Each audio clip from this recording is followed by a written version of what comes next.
Shalom, bon Erev Shabbat, Mishpatim. Mais pas seulement Mishpatim, parce que ce Shabbat, c'est Rosh Chodesh. La tête du nouveau mois, deuxième jour, mais la tête du nouveau mois, du mois de Hadar. Et aussi, en troisième lecture, nous lisons la paracha de Shkalim, qui veut dire les cycles, demi-cycles. On ne pourra pas s'arrêter sur tout, alors on va s'arrêter sur Shkalim. Mais Shkalim est toujours lu dans le calendrier annuel en supplément autour de Rosh Chodesh, du nouveau mois de Hadar, ou le jour même de Rosh Chodesh. Et comme cette année Shabbat, c'est Mishpatim, mais en même temps, c'est le Shabbat de Rosh Chodesh, deuxième jour de Rosh Chodesh, et Shkalim. Le demi-cycle qu'on devait donner au désert, la première fois, quand on a préparé la construction du Mishkan, le sanctuaire, il fallait que chaque personne donne un demi-shekel, un demi-cycle. Et pourquoi? Les chaper al nafshotechem, pour expier la vie. Pour qu'il n'y ait pas d'épidémie, pour qu'il n'y ait pas de choses négatives. Mais qu'est-ce qu'il fallait donner? Zeitnu, ceci ils donneront. Disent nos sages que Moshe Rabbeinu avait difficulté de s'imaginer comment était le demi-cycle. Pourtant c'est une pièce connue, la pièce de monnaie d'un demi-shekel.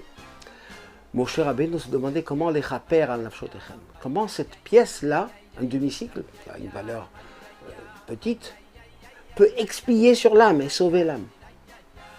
Ça c'est la base, le commencement de la mitzvah de Tzedaka. De nos jours, on n'a pas cette mitzvah telle qu'elle est à l'époque, puisqu'elle consistait à donner des pièces en argent pour la construction du Mishkan, du sanctuaire dans le désert, dont on a fabriqué les socles.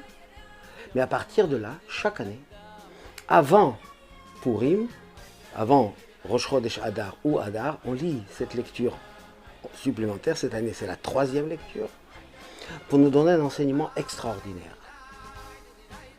Le demi-shekel était donné à égalité de tous. Que ce soit le riche ne devait pas donner plus et le pauvre ne devait pas donner moins. C'est le fondement même de donner une partie de soi, mais cette partie de soi qui est égale pour tous, qui donne pour permettre à construire le temple, le sanctuaire. Et de nos jours, c'est la mitzvah de Tzedaka.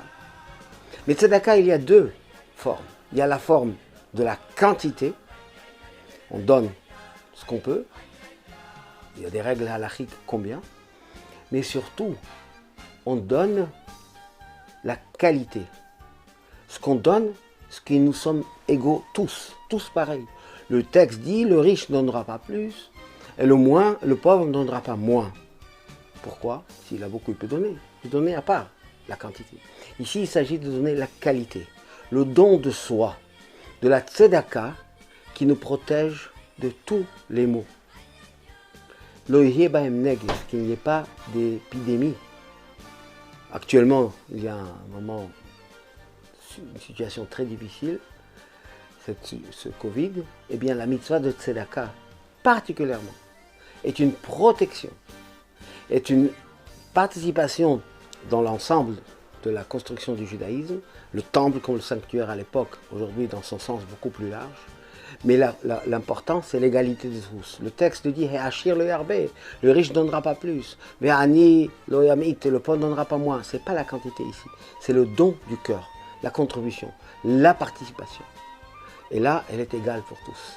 Et c'est ce que nous devons nous engager maintenant, de donner chacun, tous les jours, une petite pièce à la tzedaka, matin et soir, tous les jours, n'importe la quantité, la qualité, le don de soi, pour permettre aux ceux qui n'ont pas, à ceux qui veulent aller à l'école juive, qu'ils ne peuvent pas, ceux qui veulent toutes ces choses qu'on a besoin pour le judaïsme, eh bien, on a cette bénédiction divine pour donner à tous un bien matériel et un bien spirituel, une santé, une bracha, une parnassa, une Shabbat Shalom ou Mevorach.